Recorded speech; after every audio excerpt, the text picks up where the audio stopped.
আরজিকর তদন্তে চাঞ্চল্যকর break through. CBI এর হাতে বড় অস্ত্র। কেন্দ্রীয় গোয়েন্দারা এমন এক হাসপাতাল কর্মীর হদিশ পেয়েছেন যিনি ঘটনার রাতে ডিউটিতে ছিলেন।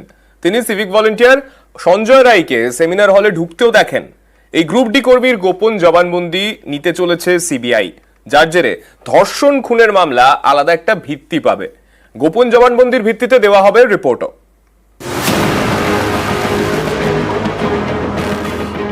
নাইট ডিউটিতে মহিলা চিকিৎসকের ধর্ষণ খুন আরজিকরের ঘটনায় তোলপাড়।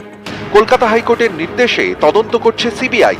সবার এখন একটাই প্রশ্ন, কবে হবে তদন্তের কিনারা, কবে মিলবে বিচার? এরই মাঝে সিবিআই তদন্তের চাঞ্চল্যকর ব্রেক থ্রু। জানা গিয়েছে এক প্রত্যক্ষদর্শীর হদিশ পেয়েছেন কেন্দ্রীয় গোয়েন্দারা। তিনি আরজিকরের গ্রুপ ডি কর্মী।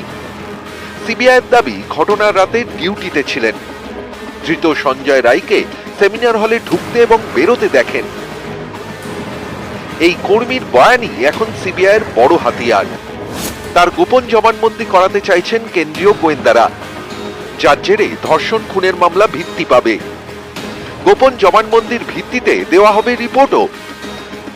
গত 9 আগস্ট আরজিকরের মহিলা চিকিৎসকের দেহ উদ্ধার হয়। সেদিনই রাতে সিভিক ভলান্টিয়ার সঞ্জয় রায়কে গ্রেপ্তার করে কলকাতা পুলিশ। এরপর 13ই আগস্ট সিবিআইকে তদন্তভার দেয় কলকাতা হাইকোর্ট। সেই সিবিআইয়ের হাতে এবার আরজিকরের প্রত্যক্ষদর্শী, যিনি ঘটনার রাতে ডিউটিতে ছিলেন, তার গোপন জবানবন্দি এখন সিবিআইয়ের বড় হাতিয়ার। অনুপ চক্রবর্তী, নিউজ 18 বাংলা।